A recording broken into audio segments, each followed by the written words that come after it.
चलिए, तो आज का हमारा टॉपिक क्या है? न्यूटन्स लॉ ऑफ मोशन, गति के नियम हम पढ़ेंगे। किसके? न्यूटन के गति के नियम। कपड़ा कहाँ गया? चलो आ जाओ। तो देखो, जब न्यूटन साहब ने ये नियम दिया, तो 3 इसके नियम बताए। न्यूटन साहब कौन है? फादर ऑफ फिजिक्स बोल सकते हो, ठीक है ना। तो चलो 3 नियम बताए हैं। सबसे पहली बात, इसमें कितने नियम हैं? 3 नियम, ठीक है ना, 3 नियम।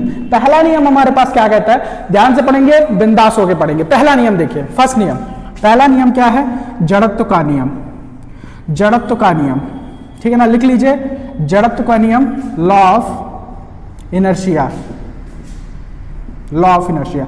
देखिए, तो जड़त्व के नियम में समझिएगा, छोटी सी बात बोली न्यूटन ने। क्या बोली?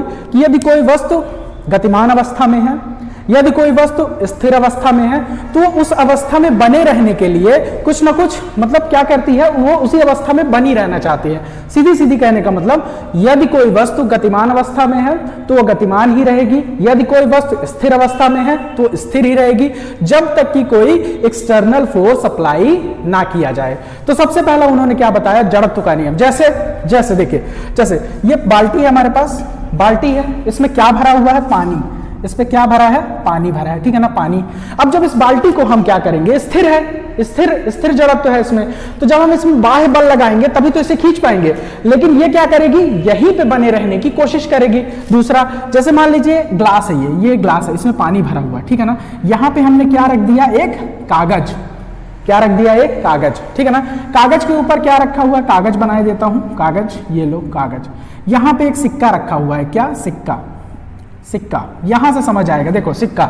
तो आप लोगों ने बचपन में देखा होगा या कभी ट्राई भी किया होगा, कैसे कि देखिए, आपको क्या करना है? इस कागज को झटके से बाहर खींचना है, तो सिक्का जो है किसमें गिर जाएगा? ग्लास में गिर जाएगा। ये किसकी वजह से हो रहा है? ये जड़त्व के नियम की वजह से हो रहा है। क्यों?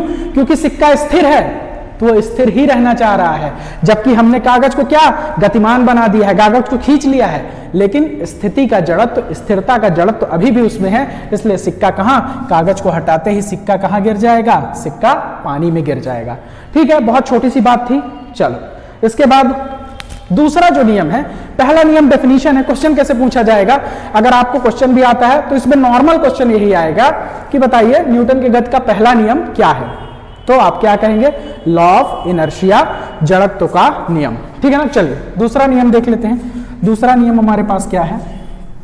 चलिए सेकंड टॉपिक डालिए, सेकंड डालिए, संवेग संरक्षण का नियम। क्या है हमारे पास? संवेग संरक्षण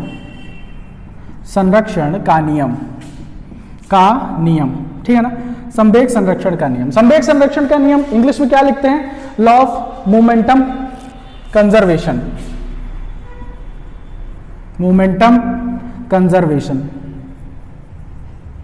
ठीक है। स्पेलिंग पे बच जाइएगा, चेक कर लीजिएगा। Law of momentum conservation. देखिए, सबसे पहले तो इस सेकंड लॉ को समझने के लिए आपको मोमेंटम समझना होगा। मोमेंटम क्या होता है हमारे पास? संवेग। सबसे पहले संवेग को समझते हैं। संवेग का फॉर्मूला क्या होता है? कोई मुझे कमेंट सेक्शन में करके बताएगा। P इज इक्वल टू क्या होता है? mv। P is equal to mv, जहां m हमारे पास क्या है? मास है, और v क्या है हमारे पास? वेलोसिटी, वेग है। क्या है? वेग है। और ये क्या है? द्रव्यमान है, ठीक है ना। ये देखो, ये द्रव्यमान है, और v क्या है हमारे पास? वेलोसिटी है। ध्यान से समझिएगा, इसके अगर मात्रक की बात करूं, मात्रक की बात कर लेते हैं। मात्रक m का क्या होता है? मास का मात्रक क्या होता है? किलोग्राम होता है। क्या होता है? किलोग्राम। तो हम यहां क्या लिखेंगे? किलोग्राम। वेलोसिटी का क्या होता है? मीटर पर सेकेंड। तो इसका मात्रक क्या आ जाएगा? Kilogram metre second inverse. ये आपका क्या आ जाएगा? मात्रक आ जाएगा।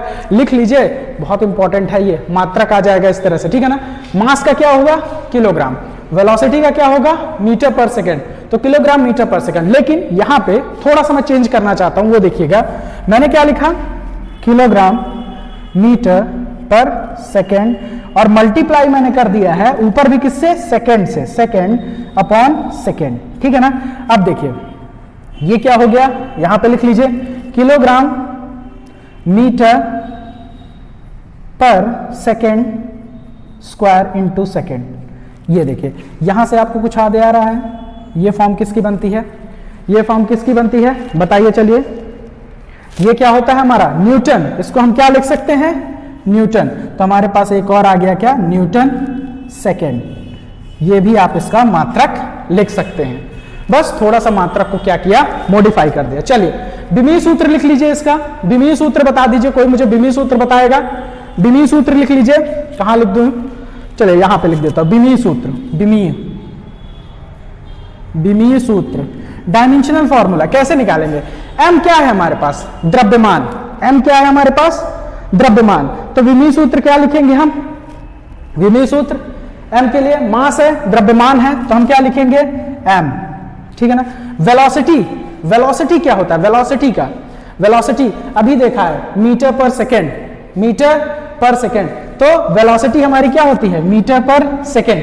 तो इसका कैसे लिखेंगे, इसका कैसे लिखेंगे आइए देख लेते हैं। मीटर का क्या होगा L अपॉन S, तो L की पावर n S की पावर 1, तो हमारे पास क्या हो जाएगा m1 L1 S की जगह हम क्या लिखते हैं, सॉरी S नहीं लिखना है, हमारे पास क्या है S है, तो ये क्या है हमारे पास टाइम है, ठीक है ना टाइम है। तो टाइम को हम क्या लिखते हैं T लिखते हैं, टाइम को हम किससे रिप्रेजेंट करते हैं T से, T1, तो हमारे पास कितना हो जाएगा T-1।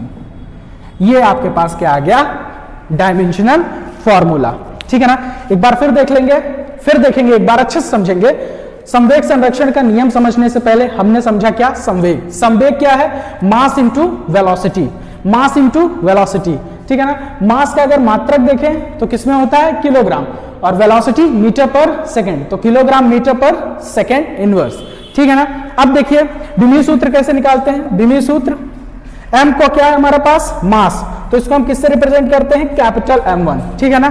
v क्या है हमारे पास वेलोसिटी, वेलोसिटी का हमने फॉर्मूला क्या लिखा मीटर पर सेकंड, और अगर हमने वेलोसिटी का मीटर पर सेकंड लिखा, मीटर क्या है लेंथ है, इसलिए हमने क्या लिखा L1, और s क्या है हमारे पास टाइम है, जो कि क्या है सेकंड में है टाइम है, तो हमने क्या लिखा T1। तो हमारे पास फाइनल आउटकम निकल के क्या आया M1 L1 T-1। एक बार इतना कॉपी कर लीजिए, फिर उसके बाद कथन समझते हैं, ठीक है ना। चलिए इसको मैं हटा दे रहा हूं, इसको मैं हटा रहा हूं, फिर ये नियम क्या कहता है वो भी देख लेते हैं। चलिए इसको मैं डिलीट कर रहा हूं। चलिए संवेग संरक्षण का नियम, बात होती है कि स्टेटमेंट की, स्टेटमेंट क्या कहता है संवेग में परिवर्तन की दर आरोपित बल के समानुपाती होती है। क्या हो संवेग में परिवर्तन की दर आरोपित बल के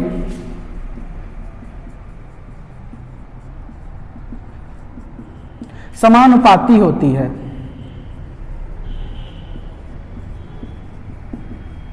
ठीक है ना, ये हो गया हमारे पास।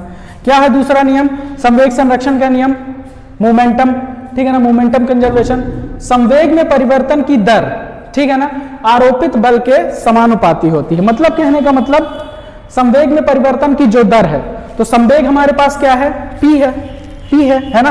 तो हम क्या लिखेंगे, जो हमारे पास f होता है f is equal to dp/dt, ठीक है ना, f is equal to dp/dt। तो देखिए मैं आप बताना क्या चाह रहा हूं, संवेग में परिवर्तन की दर p हमारे पास क्या है संवेग, और जब हम किसी परिवर्तन को दिखाना चाहते हैं, परिवर्तन को दिखाना चाहते हैं तो हम क्या लिखते हैं dp है ना, परिवर्तन है। और परिवर्तन जब भी होगा, याद रखना ये चीजें कुछ ऐसी हैं जो आपको डायरेक्ट समझनी होंगी, और परिवर्तन जब भी होता है वो किसके रिस्पेक्ट में होता है, टाइम के रिस्पेक्ट में होता है। परिवर्तन जब भी होता है वो किसके रिस्पेक्ट में होता है, टाइम के रिस्पेक्ट में। तो यहां पे प्रोपोर्शनलिटी का साइन लगाओ, ये f is proportional to dp/dt। इस इक्वेशन को समझो, इस इक्वेशन को समझो। ये इक्वेशन कह रहा है कि संवेग में परिवर्तन की दर, ये संवेग में परिवर्तन हो रहा है dp, और जब भी परिवर्तन होगा, एक बार फिर से बता रहा हूं, जब भी परिवर्तन होगा तब क्या होगा, विद रिस्पेक्ट टू टाइम होगा, टाइम के रिस्पेक्ट में क्या होगा, परिवर्तन होगा। और लगाए गए बल के क्या होती है, अनुक्रमानुपाती होती है। और जब हम इसको लिखते हैं क्या, F इज टू हमारे पास क्या हो जाएगा d, P is equal to अभी हमने देखा क्या mv upon dt, F is equal to P is equal to हमने क्या देखा mv upon mv upon dt। p की वैल्यू मैंने यहाँ पे क्या कर दी, सिंपली पुट कर दी है, ठीक है ना। अब आगे हमारे पास क्या बन जाएगा, m हमारे पास क्या है, बाहर निकाल लेंगे तो f इजिकल टू हमारे पास क्या हो जाएगा, m dv by dt, m dv by dt। अब देखिए m dv by dt, change in velocity, इसका मतलब क्या है, इसका मतलब क्या है, change in velocity with respect to time, यानी वेलोसिटी अब कहाँ, यहाँ पे संवेग चेंज हो रहा था, लेकिन अब यहाँ पे क्या है, v है, तो अब यहाँ पे क्या चेंज हो रहा है, change in velocity with respect to time. और अगर आपको याद हो कि change in velocity with respect to time is nothing but acceleration, त्वरण, तो f इज इक्वल टू हमारे पास क्या आ जाएगा, ma, f बराबर हमारे पास क्या आ जाएगा, ma, ठीक है ना। चलिए, तो f बराबर हमारे पास क्या आ गया, ma, तो यही f बराबर ma हमारे पास जो होता है वो क्या होता है, संवेग संरक्षण का नियम होता है, संवेग संरक्षण का नियम होता है, ठीक है ना। चलिए, ये हो गया हमारे पास सेकेंड लॉ, प्रूफ हो गया, f बराबर ma, आप लोग पढ़ते आए हो, कहां से आता है पता चल गया। चलो, तीसरा हमारे पास क्या होता है, कॉपी कर लिया, इसको मैं डिलीट कर रहा हूं, हटा रहा हूं। थर्ड हमारे पास क्या होता है वो देख लेते हैं। चलिए, आइए इसको मैं हटा देता हूं, फिर थर्ड भी समझ लेते हैं हमारे पास क्या होता है।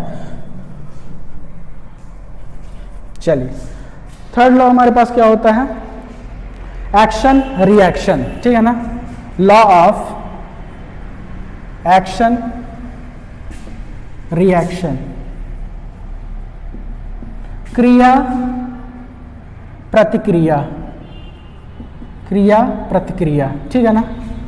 तो हम बचपन से पढ़ते आ रहे हैं, मेन सबसे इंपॉर्टेंट इसमें है कौन सा, सेकेंड लॉ, और इनका क्रम याद रखिएगा। First law, law of inertia, second law of momentum conservation, ठीक है ना। Third law of action reaction, मतलब बचपन से पढ़ते आ रहे हैं, every action has equal and opposite reaction, हर क्रिया के विपरीत प्रतिक्रिया, समान प्रतिक्रिया होती है, हर क्रिया के विपरीत समान प्रतिक्रिया होती है, जिसे हम क्या कहते हैं, न्यूटन का third law, law of action reaction. Every action has equal and opposite reaction, लिख लीजिए, every action has equal and opposite reaction, every action has equal and opposite reaction, प्रत्येक क्रिया के विपरीत प्रतिक्रिया होना, क्या है हमारे पास, प्रत्येक क्रिया के विपरीत प्रतिक्रिया होना, ठीक है ना। ये हमारे पास होता है क्या, न्यूटन का थर्ड लॉ, ठीक है ना। अब देखिए, न्यूटन के थर्ड लॉ के कुछ उदाहरण, नाव चलाना, जैसे चप्पू से क्या करना है, नाव चलाना। आप क्या करते हो, पीछे की तरफ फोर्स लगाते हो, एक्शन करते हो, रिएक्शन कहां दिखाई देता है आपको, नाव में आगे की तरफ बढ़ते हो। जमीन में चल पाना, आप कहां फोर्स लगा रहे हो, पृथ्वी पे आप फोर्स लगा रहे हो, एक्शन कर रहे हो, जिसकी वजह से आप क्या कर रहे हो, चल पा रहे हो। Every action has equal and opposite reaction, तो आप लिख सकते हो एग्जाम्पल लिख लो, नाव का चलना, ठीक है ना, चलना, दौड़ना, ये सारे आपके किसके उदाहरण हैं, every action has equal and opposite reaction, ठीक है ना। चलिए, अब अगर मैं बात करूं P is equal to M B, momentum की, अगर एक बार फिर से इस फॉर्मूले की बात करूं, P इज इक्वल टू क्या, एम वी, तो देखिए P is equal to M V, जो अभी मैंने बताया मोमेंटम, ठीक है ना, मोमेंटम ये मैं लिख रहा हूं P is equal to M V. इसके बारे में देखते हैं थोड़ा सा रियल लाइफ एग्जांपल।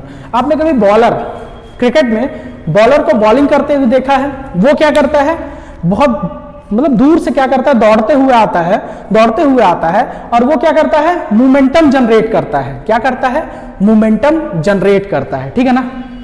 तो आप उसको क्या कह सकते हैं, वो क्या किया, वेलोसिटी उसने डेवलप किया, दौड़ते हुए फिर हाथ घुमाता है तो वो क्या करता है, वेलोसिटी को डेवलप करता है।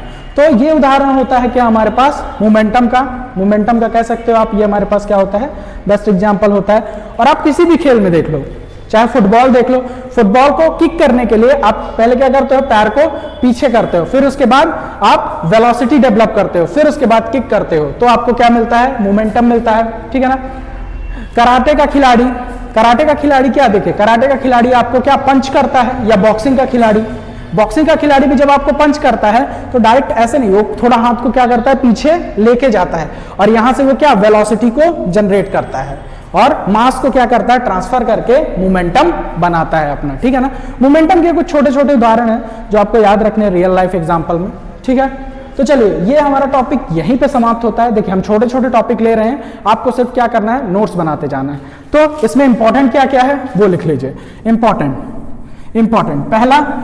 पहला इंपॉर्टेंट पॉइंट लिख लीजिएगा जो आपसे इसमें पूछा जा सकता है। पहला इंपॉर्टेंट पॉइंट, अब पूरी कक्षा का पहला इंपॉर्टेंट पॉइंट क्या, फर्स्ट लॉ क्या होता है, फर्स्ट लॉ क्या होता है, law of inertia. Second law क्या होता है, आपको क्रम याद रखना है। सेकेंड लॉ मोमेंटम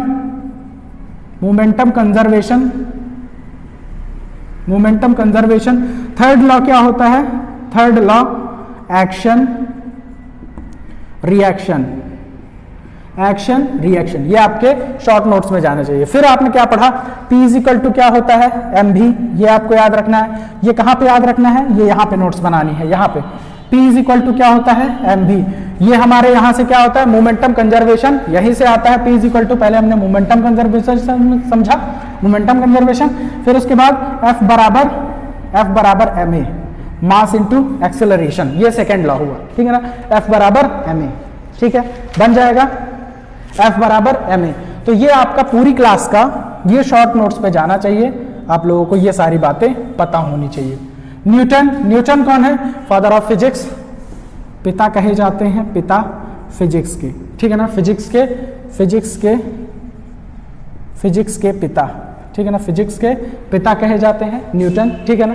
चलिए ठीक है, तो इतनी बातें आप लोगों को इस चैप्टर में ध्यान रखनी है। तो आज का लेक्चर हम यहीं पे समाप्त करते हैं। पढ़ते रहिए, बढ़ते रहिए, धन्यवाद।